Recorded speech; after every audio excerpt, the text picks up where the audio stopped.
नमस्कार दोस्तों, पिक्चरसोलॉजी के हिंदी चैनल में आपका स्वागत है। आज हम भारतीय कैलेंडर में सबसे अधिक शुभ और अखंड फल देने वाले दिन यानी कि अक्षय तृतीया, जिसे आखा तीज के नाम से भी जाना जाता है, इस तिथि के बारे में चर्चा करेंगे। हम पहले जानेंगे कि इस तिथि का ज्योतिषीय दृष्टि से इतना महत्व क्यों है और उसके बाद कुछ उपायों की बात करेंगे जो इस दिन करने से आपको कई लाभ जैसे कि अखंड धन की प्राप्ति, समाज में मान सम्मान, शत्रुओं से विजय या रोगों से छुटकारा पाया जा सकता है।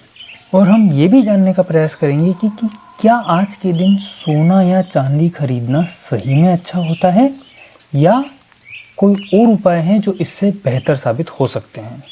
तो अक्षय तृतीया वैशाख महीने की शुक्ल पक्ष की तीसरी तिथि, तृतीया यानी तीसरी तिथि को पड़ती है। तो इसमें सबसे महत्वपूर्ण बात है ये पता करना कि तिथि आखिर क्या होता है। तिथि भारतीय कैलेंडर जिसे पंचांग भी कहते हैं, उसका एक सबसे महत्वपूर्ण बिंदु है। और आइए समझते हैं कि तिथि को ज्योतिष में कैसे डिस्क्राइब किया गया है। तो तिथि सूर्य और चंद्रमा की आपस में गति के कारण बनती है। अब आप समझें कि जैसे ये पृथ्वी है, पृथ्वी से जब चंद्रमा और सूर्य एकदम एक सीध में होते हैं, यानी कि दोनों के बीच में 0 डिग्री का एंगल होता है, तब पहली तिथि की शुरुआत होती है। यानी कि धरती, चंद्रमा और सूर्य के बीच में सीधी लाइन, एकदम स्ट्रेट लाइन तीनों के केंद्र बिंदुओं को जोड़ती हुई 0 डिग्री की जब होती है, तब एकम या पहली तिथि शुरू होती है। और ये पहली तिथि तब तक चलती है जब चंद्र और सूर्य के बीच का जो अंतर है वो 12 डिग्री का नहीं हो जाए। यानी कि एक तिथि यानी 12 डिग्री। देखिए, अब चंद्रमा, अभी के लिए हम मान लेते हैं कि सूर्य और धरती की स्थिति एक ही जगह है और चंद्रमा अपनी स्थिति से थोड़ा ऊपर की ओर उठ के यहां आ गए हैं। अब ऐसी स्थिति में आप देखिए, धरती से जब आप सूर्य और चंद्रमा को देखेंगे तो एक एंगल का निर्माण होगा। ये एंगल जब 12 डिग्री का होता है तो एक तिथि पूरी हो जाती है। यानी कि 0 से 12 डिग्री में पहली तिथि, 12 से 24 डिग्री में दूसरी तिथि और 24 से 36 डिग्री में तीसरी तिथि। और तीसरी तिथि को जया तिथि के नाम से भी जाना जाता है और तृतीया काफी शुभ तिथियों में से एक मानी जाती है। तो ये तो हुई तिथि की बात। अब वैशाख महीने की तिथि में ऐसा क्या खास बात है? तो इसमें सबसे ज्यादा महत्वपूर्ण बात वो है कि इस समय सूर्य और चंद्र दोनों ही अपनी उच्च स्थिति में होते हैं। यानी कि सूर्य अपनी मेष राशि में स्थित होते हैं और चंद्रमा अपनी वृषभ राशि में। और सूर्य और चंद्र ये दोनों ग्रह ज्योतिष में प्रकाश पुंज के प्रतीक हैं। मानव जीवन की संरचना और उसके उत्थान के लिए सूर्य और चंद्र की अच्छी स्थिति का होना अत्यंत आवश्यक है। और चूंकि चंद्र और सूर्य दोनों उच्च के बनकर एक बहुत ही शुभ एंगल यानी जया तिथि, तृतीया तिथि बनाते हैं, इसलिए अक्षय तृतीया को ज्योतिष में अत्यंत महत्वपूर्ण माना जाता है। ऐसा माना जाता है कि इसी दिन सतयुग की शुरुआत हुई थी। यानी कि धरती पे जीवन की शुरुआत भी इसी दिन हुई थी। और जिस दिन धरती पे जीवन की शुरुआत हो सकती है, अगर उस दिन का आप अच्छा उपयोग करें तो आप अपने इस वर्तमान जीवन में भी काफी सुख संपत्ति एवं शांति पा सकते हैं।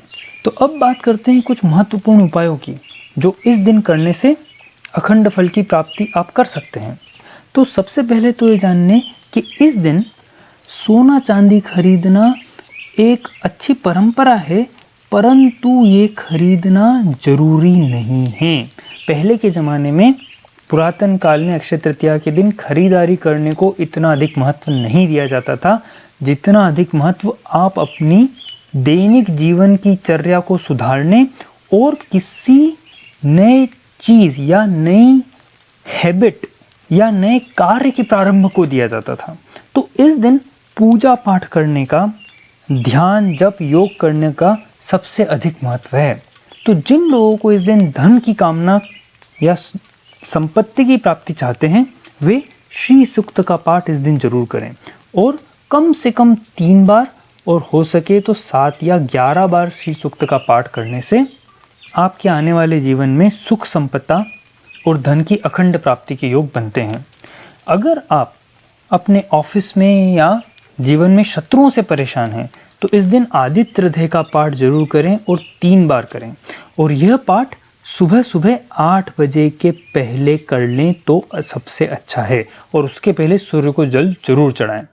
यदि आप अपने जीवन में किसी रोग से ग्रस्त हैं तो महामृत्युंजय का पाठ जितनी बार आप कर सकें इस दिन उतनी बार अवश्य करें और भोलेनाथ को जल चढ़ा के भोलेनाथ की आराधना करें। जीवन में समस्त सुखों की प्राप्ति अगर चाहते हैं तो श्री राम रक्षा का पाठ इस दिन करना 5 बार, 7 बार या 11 बार आपके जीवन में समस्त दुखों का नाश करके सुख संपत्ति की प्राप्ति कराने वाला माना जाता है। और खासकर इस दिन शक्ति की उपासना यानी माता के किसी भी रूप की उपासना का बहुत अधिक महत्व है। तो आप चाहे तो गायत्री मंत्र करें, श्री सूक्त भी माता की उपासना का ही एक मंत्र है। चाहे तो अपनी पसंद का कोई भी दुर्गा माता, काली माता, सरस्वती माता, पार्वती माता इत्यादि की कोई भी उपासना इस दिन करें तो वह आपके जीवन को अखंड सुख देने वाली मानी जाती है। और इस दिन अगर आप कुछ नई चीज सोना चांदी तांबा नहीं भी खरीद सकें तो भी इनमें से किसी न किसी उपाय को जरूर करें, क्योंकि ये उपाय सूर्य चंद्र की उच्च स्थिति और तृतीया तिथि की शुभता के कारण आपके जीवन में एक ऐसा बीज बो सकते हैं जिसका परिणाम आपको जीवन पर्यंत मिल सकता है।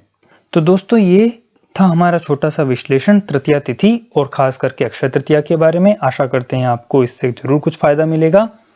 अगले वीडियो तक धन्यवाद और इस माहौल में अपना ध्यान जरूर रखें। धन्यवाद।